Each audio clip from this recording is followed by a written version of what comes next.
A'udzu billahi minasyaitonir rajim. Bismillahirrahmanirrahim. Wastakhrajtu minhu mustawda'ati asrarin wa taraifa afhamin wa dafartu minhu bidaqaiki andarin wa mukhba'ati astarin wahtadaitu fihi ala gharaibi nukatin wa araisi abkarin. Dan mengeluarkanlah oleh aku minhu daripadanya syarah, akan apa aku keluarkan, akan simpanan-simpanan segala rahasia dan akan pemahaman-pemahaman baru. Dan aku peroleh daripadanya syarah dengan sehalus-halus pemikiran-pemikiran dan membuka tutupan-tutupan. Dan aku tunjuki padanya syarah, ke atas apa aku tunjuki? Ke atas masalah-masalah yang langka, yang unik-unik, dan pengantin yang perawan. Jadi Imam Ahmad Malawi, beliau berkata, aku telah mengeluarkan dari kitab Sulamun Nawrak, aku tuangkan dalam kitab Syarah Kabir.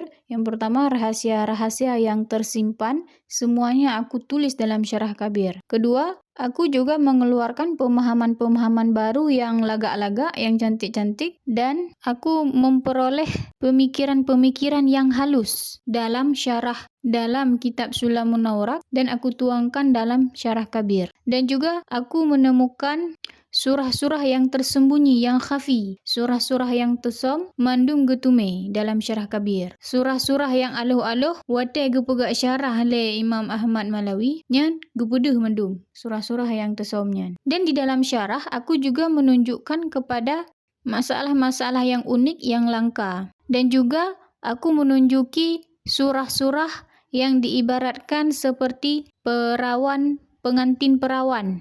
Ini masalah-masalah yang lagak-lagak itu diumpamakan seperti pengantin yang masih perawan.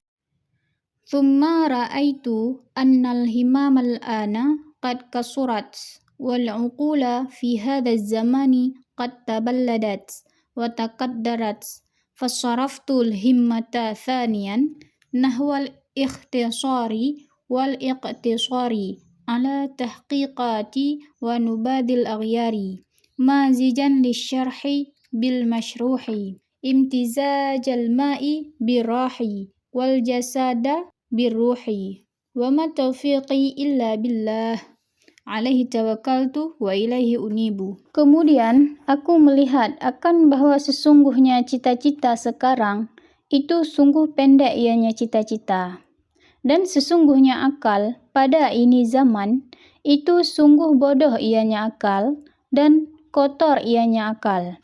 Maka aku berpaling akan cita-cita pada kali yang kedua pada arah peringkas dan pemada ke atas tahqiq dan membuang yang tidak tahqiq atau sia-sia. Hal keadaan aku itu yang mencampur bagi syarah dengan masyruh. Masyruh yang disyarah ataupun matan akan sebagai bercampur air dengan arak dan akan sebagai bercampur tubuh dengan ruh. Dan tidaklah taufikku kecuali dengan Allah. Hanya kepada Allah aku berpegang dan hanya kepada Allah aku kembali. Kemudian pada masa sekarang aku melihat semangat ataupun cita-cita ataupun daya juang orang-orang saat ini sudah mulai menurun ataupun berkurang. Motivasi atau semangat belajar ilmu tidak sekuat sebelumnya, dan akal pada zaman ini sungguh telah menjadi bodoh. Kecakapan nalar ilmu sudah menurun. Di zaman sekarang, akal ataupun kecerdasan menurun kualitasnya. Akal menjadi kotor. Kualitas berfikir atau kebijaksanaannya sudah tidak seperti dulu lagi. Maka, oleh karena itu, aku palingkan semangatku pada kali yang kedua setelah pada kali yang pertama aku membuat Syarah Kabir. Sekarang aku beralih kepada untuk meringkas ataupun memendekkan Syarah Sulam dengan metode tahqiqat, menyebutkan sesuatu dengan dalil, dan juga nubadil aghyar, membuang hal-hal yang sia-sia, sesuatu yang tidak ada dalil tidak aku ambil. Ataupun aghyar ini maknanya yang tidak tahqiq. Mazijan li syarhi bil masyruh. Ketika aku mensyarah, aku menggunakan metode mencampurkan antara syarah dengan masyruh. antara syarah dengan yang disyarah ataupun matan. Sebut matan bacut syarah li, sebut matan bacut syarah li bacut, jampu juinan. Percampurannya sama seperti percampuran air dengan arak dan sama seperti pencampuran tubuh dengan roh. Terjadi tashbih dimni, yaitu antara lafad ma'i dan lafad rahi.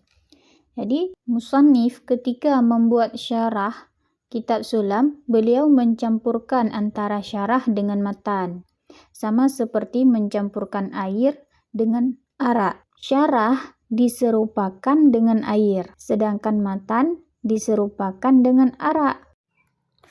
Sisi kesamaan antara syarah dengan air yaitu karena keduanya, syarah dan air ini sama-sama memudahkan untuk menikmati atau untuk mengkonsumsi sesuatu yang dicampur dengan syarah dan air. Dan juga syarah dan air ini dapat menghilangkan kesulitan dan memunculkan kemudahan.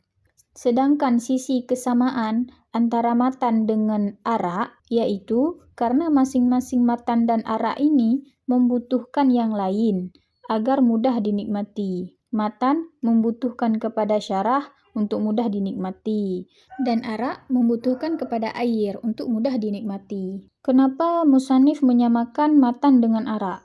Padahal arak kan sesuatu yang tercela. Arak itu haram untuk dikonsumsi dan juga memabukkan. Jawabannya, ya memang benar arak itu memiliki sifat tercela. Namun, meskipun musyabbah bih ataupun arak ini memiliki sifat tercela, tetap tidak merusak keindahan tasbih selama jami' sisi kesamaan di antara keduanya masih bersifat baik. Bukankah si Zaid misalnya ataupun Umar, bukankah si Zaid ini boleh diserupakan dengan Asad ataupun singa? Si Zaid itu seperti singa. Meskipun singa ini memiliki sifat buruk ataupun sifat tercela seperti bau mulut. Selain itu, bisa saja kan yang dimaksud dengan arak di sini adalah arak surga. Dan yang dimaksud dengan air di sini adalah air tasnim, yaitu air yang menjadi campuran arak surga. Sebagaimana dalam firman Allah Ta'ala, wa mizajuhu min tasnimin. Campurannya adalah dari mata air tasnim. Kemudian, pada matan wal jasadi biruhi, musannif juga menyerupakan pencampuran syarah dengan matan seperti pencampuran jasad dengan ruh. Di sini juga terjadi tashbih dimni. Jadi diserupakan syarah dengan ruh pada sisi kesamaan terhenti manfaat pada syarah ataupun ruh. Manfaat matan hanya dapat dirasakan dengan adanya syarah dan manfaat jasad ataupun tubuh hanya dapat dirasakan dengan adanya ruh dalam jasad. Tanpa ruh, maka jasad itu ibarat mayat. Dan diserupakan matan dengan jasad. Dengan titik kesamaan, matan dan jasad tidak bisa diambil manfaatnya kecuali baru bisa bermanfaat dengan adanya perantara yang lain, yaitu syarah dan ruh. Aku mampu melaksanakan ini semua hanyalah karena taufik dari Allah Ta'ala. Mangan ilah cita boleh nafi-nafi sebut. Taufikku hanya berdasar dari Allah Ta'ala. Allah yang memberikan taufik ini kepadaku. Dan hanya kepada Allah aku berpegang dan juga hanya kepada Allah aku kembali.